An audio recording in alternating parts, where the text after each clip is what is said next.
아, 우리 오늘 하나님 말씀은 창세기 12장 10절부터 20절에 있는 말씀입니다. 창세기 12장 10절부터 20절에 있는 말씀입니다. 그 땅에 기근이 있으므로 아브라함이 애굽에 우거하려 그리로 내려갔으니 이는 그 땅에 기근이 심하였습니다. 그가 애굽에 가까이 이를 때에 그 아내 사례들은 말하되 나 알기에 그대는 아리따운 여인이라. 애굽 사람이 그대를 볼 때에 이르기를 이는 그의 아내라 하고 나는 죽이고 그대는 살리리니 원컨대 그대는 나의 누이라 하라. 그리하면 내가 그대로 인하여 안전하고 내 목숨이 그대로 인하여 보존하겠노라 하니라. 아브라함이 애굽에 이르렀을 때에 애굽 사람들이 그 여인의 심히 아리따움을 보았고 바로의 대신들도 그를 보고 바로 앞에 칭찬함으로 그 여인을 바로의 궁으로 취하여 드린지라. 이에 바로가 그를 인하여 아브라함을 후대함으로 아브라함이 양과 소와 노비와 암수 나귀와 약대를 얻었더라. 여호와께서 아브라함의 아내 사레의 영고로 바로와 그 집에 큰 재앙을 내리신지라. 바로가 아브라함을 불러서 이르되 네가 어찌하여 나를 이렇게 대접하였느냐? 내가 어찌하여 그를 내 아내라고 내게 고하지 아니하였느냐? 내가 어찌 그를 누이라 하여 나로 그를 취하여 아내를 삼게 하였느냐? 내 아내가 여기 있으니 이제 데려가라 하고 바로가 사람들에게 그의 일을 명하매 그들이 그 아내와 그 모든 소유를 보내었더라. 아멘.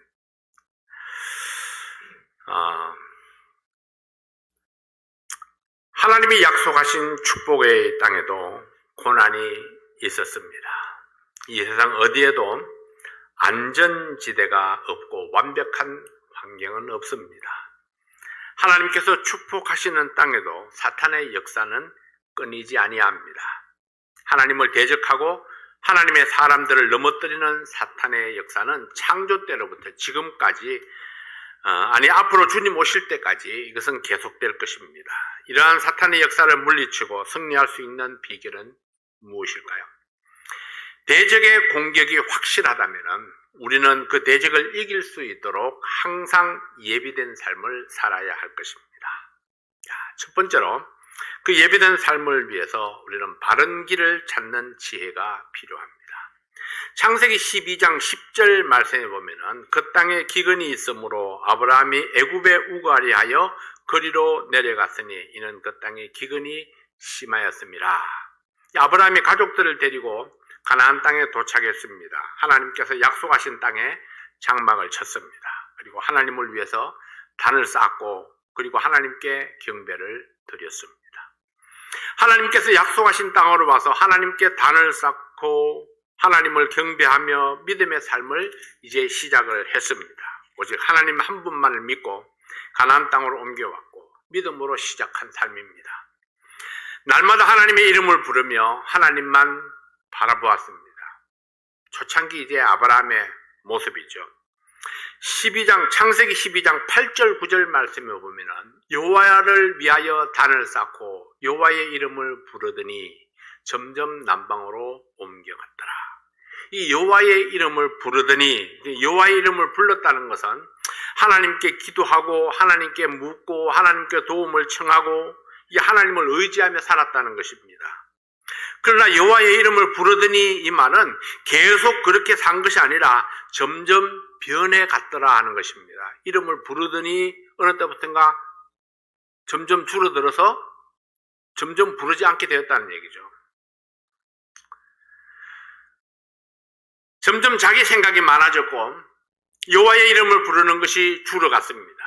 그리고 여호와께 묻고 응답을 받아서 결정했던 것들이 어느 때부터인지 내 마음대로 결정하고 움직였습니다.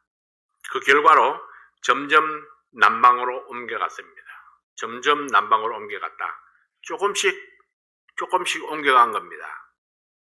바로 그냥 애굽으로 간 것이 아니고 조금씩 남쪽으로 내려간 거예요. 하나님이 정해주신 곳에서 조금씩 하나님께로부터 멀어져 갔다는 것입니다. 이것은 아브라함이 하나님께로부터 점점 멀어져 갔다는 것을 보여주고 있습니다. 어쩌면 아브라함이 기대했던 것과 달라서 실망을 했는지도 모릅니다. 아브라함 생각에 남쪽으로 내려가면은 더 좋은 환경을 만날 것이라고 기대했을 수도 있습니다. 그러나 상황은 조금도 나아지지 않았습니다. 아브라함이 남방으로 옮겨가서 만난 것은 오히려 기근이었습니다. 더 좋은 환경을 찾아서 갔는데 더 나쁜 환경을 만났습니다. 여러분, 기근이 무엇입니까? 하늘에서 비가 내리지 않아서 초목이 말라 죽는 것입니다. 이것은 사람이 컨트롤할 수 없는 환경적인 고난입니다. 이 환경은 사람의 힘으로 바꿀 수 있는 것이 아닙니다. 또한 피한다고 피할 수 있는 것도 아닙니다. 사람이 바꿀 수 없고 피할 수 없다면 어떻게 이 고난을 이길 수 있을까요? 자연 환경을 컨트롤할 수 있는 분은 하나님밖에는 없습니다. 아브라함 마땅히 하나님께 기도하고 하나님의 도우심을 구했어야 합니다. 그러나 아브라함은 자기 스스로 해결의 길을 찾아 나섰습니다. 그래서 더 남쪽으로 내려가서 드디어 애굽까지 가게 된 겁니다. 우리의 삶에 문제가 생기면은 이 한 번으로 할 수 있는 처방은, 첫 번째로 할 수 있는 처방은 일단 스탑하는 겁니다. 어딘가로 막 움직이는 것이 아니라 일단 스탑해서 그리고 뒤돌아보고 점검해야 됩니다. 왜 나에게 이런 상황이 생겼는가? 왜 나에게 이런 고난이 닥치게 되었는가? 일단 스탑하고 돌아보고 점검하고 확인해야 됩니다. 무엇이 잘못되었는가? 어디에서 길을 잘못 선택했는가? 돌아갈 것인가? 아니면 이곳에서 새 길을 찾아야 하는가? 미련한 사람은 자기의 경험을 더듬어서 길을 찾으려 합니다. 그러나 현명한 사람은 GPS를 딱 켜서 위성의 도움을 받습니다.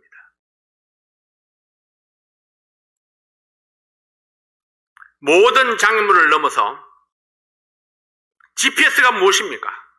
위성에서 내려다보고 길을 찾아주는 시스템입니다. 하늘에서 내려다보는 눈길, 그것은 하나님의 눈으로 보는 것입니다. 모든 장애물을 넘어서 가장 안전한 길로 인도하시는 하나님께 묻는 것이 잘못된 길을 바로잡는 최선의 비결입니다. 당신의 현재 위치는 어디입니까? 하나님의 생각과 다른 길에 머물러 있지는 아니합니까? 혹시 하나님의 GPS가 필요하지는 않습니까? 구하는 자에게 길을 보여주시는 하나님께 우리는 새 길을 요청할 수 있습니다. 두 번째로 자기중심적 생각에서 벗어나야 합니다. 아브라함은 잠시만 애굽에 머물겠다고 생각했습니다. 아브라함의 생각이죠. 창세기 12장 10절 말씀에 그 땅에 기근이 있으므로 아브라함이 애굽에 우거하려 하여 거리로 내려갔으니 이는 그 땅에 기근이 심하였습니다. 아브라함은 기근을 피해서 애굽으로 갔습니다. 우거하려 하여 일정 기간 동안 이 기근이 지나가기까지 잠시 동안만 애굽에 머물겠다고 생각을 했습니다. 사람들이 잘 빠지는 함정이 여기에 있습니다. 잠시 동안만, 요거 하나만, 이것만. 그러나 사탄은 이것이 사탄이 즐겨하는 함정입니다. 잠시 동안이 길게 이어지고 하나가 둘이 되고 셋이 되고 이것만이 반복되면은 전부로 발전해 버립니다. 이것만 이렇게 반복되다 보면은 그것이 전부로 발전돼 버리는 겁니다. 아브라함이 기근을 피해서 내려갔지만은 그것은 곧 하나님을 떠나서 내려간 것입니다. 가나안에 살면 하나님께서 축복을 약속했습니다. 어떤 이유가 있었든지 아브라함이 가나안을 떠난 것은 하나님의 말씀을 거역한 것입니다. 기근을 해결하고 아브라함을 축복하는 것은 하나님의 책임입니다. 기근에도 불구하고 가나안에 머물며 하나님의 약속을 믿고 은혜를 구하는 것은 아브라함의 책임입니다. 그러나 아브라함은 하나님의 약속을 무시하고 자기 생각에 빠져서 애굽으로 내려가기로 결정했습니다. 기간이 얼마나 되는가는 중요하지 않습니다. 하나님의 말씀을 어기고 애굽으로 내려갔다는 것이 그의 실수입니다. 사람들은 얼마나 많이, 얼마나 자주 여기에 초점을 맞추기 때문에 실패하기 쉽습니다. 그러나 하나님께서는 얼마나 자주냐, 얼마나 많이냐가 중요하지 않습니다. 하나님의 말씀을 어겼다, 하나님의 말씀을 떠났다, 이 사실이 중요한 것입니다. 아브라함은 애굽으로 가서 아내를 누이라고 속일 생각을 했습니다. 창세기 12장 11절부터 13절에 있는 말씀을 보면은 그가 애굽에 가까이 이를 때에 그 아내 사레들은 말하되 나 알기에 그대는 아리따운 여인이라. 애굽 사람이 그대를 볼 때에 이르기를 이는 그의 아내라 하고 나는 죽이고 그대는 살리리니 원컨대 그대는 나의 누이라 하라. 그리하면 내가 그대로 인하여 안전하고 내 목숨이 그대로 인하여 보존하겠노라 하니라.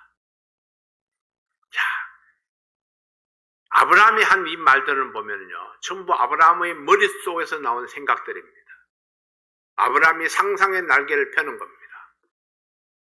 당신이 너무 아름다우니까 애굽 사람들이 보면은 나는 죽이고 당신은 데려갈 것이다. 난 아내도 빼앗기고 목숨도 잃고, 그러니까 당신이 나를 위해서 내 누이라고 거짓말을 하자. 기근보다 더 위험한 곳이 애굽입니다. 아브라함은 애굽에 들어가면서 위험을 감지했습니다. 그리고 생각했습니다. 아내는 빼앗기고 나는 죽을 수도 있겠구나. 아브라함은 자기의 지혜를 동원해서 안전 대책을 세웠습니다. 아내에게 누이라 하도록 거짓을 강요했습니다. 남편의 목숨이 달려있는 문제인데 아내는 거절할 수가 없습니다. 아브라함은 거짓을 계획했고 거짓을 강요했으며 그리고 거짓을 말했습니다. 이 모든 행위는 전혀 하나님을 의식하지 못한 결과였습니다. 하나님을 의뢰하고 하나님의 도움을 받아야 함에도 불구하고 그는 거짓으로 위험을 모면하려 했습니다. 사람이 어디까지 추락할 수 있을까요? 75세의 고령에도 불구하고 위대한 믿음의 결단으로 본토 친척들을 떠나서 가나안으로 이주해 왔던 아브라함이었습니다. 그때는 하나님 한 분만 계시면은 어떤 문제도 해결할 수 있을 것이라고 믿었습니다. 이방 민족도 두렵지 아니했고 무엇을 해서 어디서 어떻게 먹고 살 것인지 전혀 걱정하지 않았습니다. 그러나 아브라함의 믿음이 흔들릴 때에 먹고 사는 문제가 걱정이 되어서 가나안을 떠나 애굽으로 갔습니다. 애굽 사람들이 두려워서 아내를 누이라고 속였습니다. 아내에게는 거짓을 말하도록 강요했습니다. 그러나 누군가를 속이는 아이디어는 어떤 경우에도 정당화될 수 없을 뿐만 아니라 성공할 수도 없었습니다. 아브라함의 아내 사라는 애굽왕이 데려갔습니다.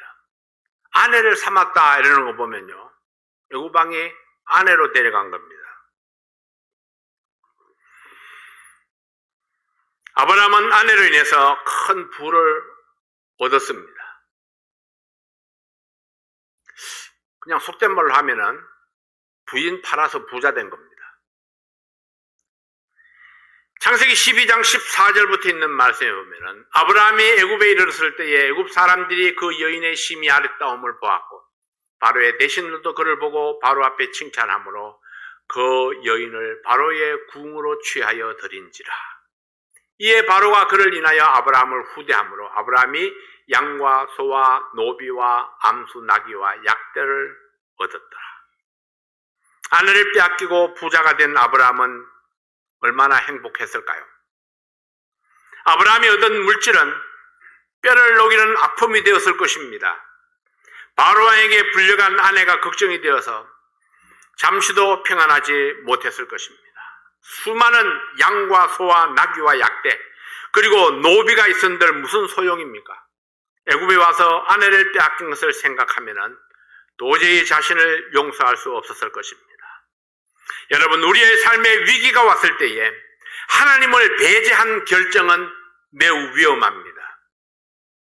하나님을 배제한 결정, 어떤 경우에도 하나님을 배제한 결정은 위험합니다. 아브라함이 하나님을 거역하고 자기 생각대로 결정했기 때문에 그의 평생에 씻을 수 없는 오점을 남겼습니다. 지혜로운 사람은 정도를 지향하는 사람입니다. 지혜로운 사람은 약속과 신의를 생명처럼 지키는 사람입니다. 지혜로운 사람은 현재보다 미래를 예비하는 사람입니다. 아브라함이 하나님께 믿음을 지켰다면 얼마나 좋았을까요? 하나님의 약속을 믿고 하나님을 의지했더라면 얼마나 좋았을까요? 처음에 그의 믿음이 그러했습니다. 처음 가나안으로 왔을 때는 하나님만 의지하면 하나님께서 모든 문제를 다 해결해 주시고 모든 대적들을 물리쳐 주시고 내가 필요한 모든 것들을 공급해 주시라는 그런 확신이 있었습니다. 그런데 세월이 지나면서 점점 그 믿음이 허물어져 갔던 것입니다. 우리의 믿음을 견고하게 지키는 것, 끝까지 하나님을 신뢰하는 믿음, 이것이 우리에게 얼마나 중요한지 모릅니다. 세 번째로, 그러나 하나님은 약속을 지켰습니다. 아브라함은 그리 아니었을지라도 하나님은 아브라함을 향해서 약속을 지켰습니다. 하나님의 약속이 무엇이었습니까? 창세기 12장 3절 말씀에 돌아가서 보면은 너를 축복하는 자에게는 내가 복을 내리고 너를 저주하는 자에게는 내가 저주하리니 땅의 모든 족속이 너를 인하여 복을 얻을 것이니라 하신지라. 하나님은 아브라함에게 약속하신 말씀을 지켰습니다. 아브라함에게 해를 끼치는 바로를 하나님께서 징치하셨습니다. 하나님은 아브라함을 보호하기 위해서 바로에게 나타나셨고 바로에게 경고를 보냈습니다. 아브라함은 믿음을 저버렸지만 하나님은 아브라함을 버리지 아니하셨습니다. 창세기 12장 17절부터 20절까지 있는 말씀에 보면은 여호와께서 아브라함의 아내 사레의 영고로 바로와 그 집에 큰 재앙을 내리신지라. 바로가 아브라함을 불러서 이르되 내가 어찌하여 나를 이렇게 대접하였느냐, 내가 어찌하여 그를 내 아내라고 내게 고하지 아니하였느냐, 내가 어찌 그를 누이하여 나로 그를 취하여 아내를 삼게 하였느냐, 내 아내가 여기 있으니 이제 데려가라 하고 바로가 사람들에게 그 일을 명하며 그들이 그 아내와 그 모든 소유를 보내었더라. 자, 여러분, 하나님은 신실하셨습니다. 아브라함이 하나님의 약속을 무시하고 애굽으로 내려갔을 때에도 하나님은 아브라함을 지켜보셨습니다. 아브라함이 어디로 가든지 하나님은 그를 보호하셨고 필요한 순간에 나타나셔서 그를 보호해 주셨습니다. 사라가 바로에게 더럽혀지려는 그 순간에 하나님은 바로에게 재앙을 내려서 사라를 보호해 주셨습니다.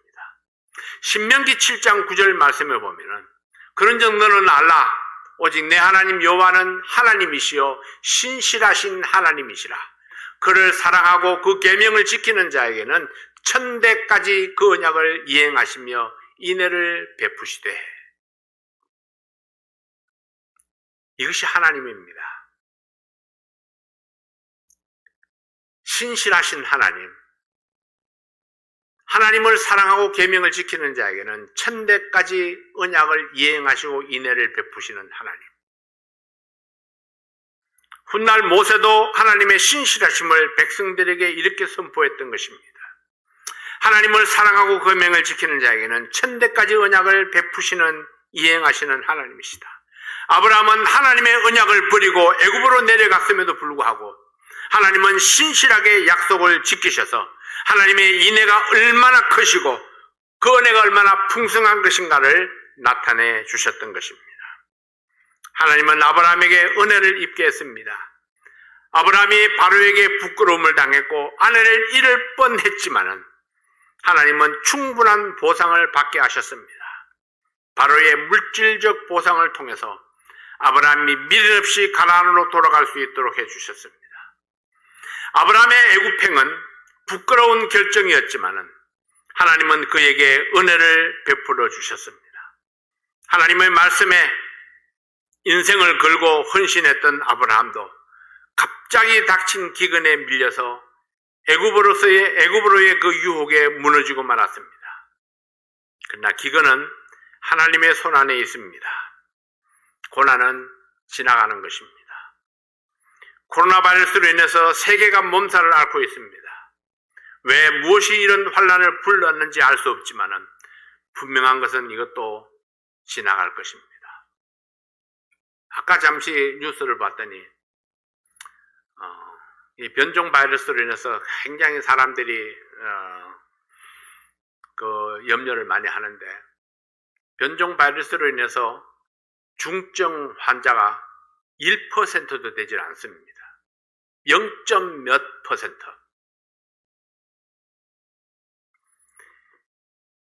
백신만 맞으면은 이 모든 고난들을 충분히 지나갈 수 있다.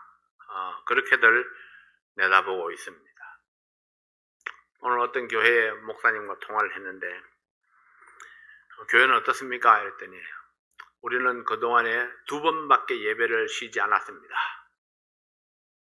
사람이 많지 않기도 하지만은, 우리 교회는 우파 성도들이 몇 명 있어서, 백신도 안 맞고, 그리고 예배도 모여서 해야 된다고 강력하게 그렇게 주장을 해서 할 수 없이 모여서 계속 예배를 해왔다고 그렇게 이야기하더라고요. 그랬더니 목사님이, 저는 백신을 맞았습니다.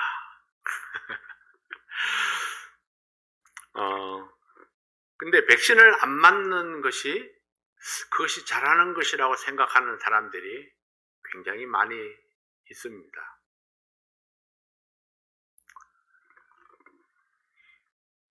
그리고 교회에서 이 예배를 드리지 못하도록 규제하는 것이 종교 탄압이라고 생각하는 그런 사람들도 의외로 굉장히 많이 있는 것을 보게 되었습니다. 근데 그렇게 생각하는 성서 침략의 사람들을 보면요, 우리처럼 조용조용히 예배 드리는 것만 봐가지고 막 광분하면서 예배 드리는 사람들을 보지 못해서 그 실상을 잘 알지를 못합니다. 얼마나 그냥 소리를 지르면서 그렇게 침을 튀기면서 예배를 드리는지 사람들이 잘 모르기 때문에, 실상을 모르니까 한국을 굉장히 이렇게 나쁘게 이렇게 생각을 하는데, 그러나 여러분, 우리가 할 수 있는 것은 우리가 해야 됩니다. 우리가 하나님을 의지하고 하나님께서 하실 것은 하나님께서 하시고, 또 우리가 할 수 있는 것은 우리가 해야 됩니다. 그래서 우리가 조심하는 것은 우리가 해야 될 일입니다. 그리고 하나님께 기도하고 하나님께서 상황들을 타개해 주시도록 하나님의 도우심을 구하는 것, 그것도 우리가 해야 될 일입니다. 다만 우리는 이 환난이 우리를 떠나기까지 하나님 앞에 신실한 믿음을 지키며 우리의 책임을 다해야 합니다. 어려움이 심할수록 우리는 더욱더 하나님을 신뢰하고 믿음을 지켜가야 합니다. 하나님께서 정하신 곳, 하나님께서 나에게 허락하신 그곳에 하나님의 말씀을 지키며 끝까지 머무를 수 있는 그런 인내를 가져야 합니다. 우리의 삶에는 항상 위험과 사탄의 유혹이 있습니다. 환경이 나를 속이려 하고 고난이 나의 인내를 시험할 때에 하나님의 약속의 말씀을 붙잡고 끝까지 믿음으로 승리하는 우리 모든 성도들이 되시기를 바랍니다. 사람이 궁지에 몰리면은 실수가 많아집니다. 아브라함은 애굽으로 내려갔을 때에 두려움에 떨면서 자기 부인을 누이라고 속였습니다. 부인에게는 거짓말을 하도록 그렇게 강요했습니다. 그리고 자기 부인을 잃어버릴 뻔했습니다. 그러나 하나님께서는 아브라함을 혼자 버려두지 아니했습니다. 애굽왕 바로를 책망하시고 아브라함에게 은혜를 베풀어서 가나안으로 돌아갈 수 있도록 하셨습니다. 약속의 땅 가나안, 하나님이 주신 그 땅으로 다시 돌아가서 믿음을 회복했습니다. 어려운 때일수록 우직하게 믿음을 지켜야 합니다. 하나님만을 바라보고 믿음의 원칙을 따라가는 우리 모든 성도들이 될 수 있기를 바랍니다. 하나님의 말씀을 따라 살 때에 하나님께서는 하나님의 약속을 반드시 이루어 주시는 신실하신 하나님, 그 신실하신 하나님을 찬양합니다. 기도하겠습니다. 아버지 하나님, 하나님의 은혜와 사랑을 감사합니다. 우리가 하나님을 신뢰할 때에 하나님이 우리에게 은혜를 베푸시고 하나님의 약속을 믿을 때에 하나님께서 그 약속을 이행해 주시는 줄로 믿습니다. 아버지 하나님, 어려움이 있을수록 더욱더 하나님을 의지하고 기도하게 하시고 하나님만이 우리를 곤경해서 승리할 수 있도록 피할 수 있도록 해주신다는 사실을 기억하게 도와주시옵소서. 사랑하는 모든 성도들의 건강을 축복해 주시고 오 아버지 하나님 또 우리의 생업을 축복해 주십시오. 그래서 우리의 필요가 넘치도록 풍성하게 공급되도록 도와주시옵소서. 오늘도 우리에게 주신 귀한 은혜 감사합니다. 예수님 이름으로 기도하옵나이다. 아멘.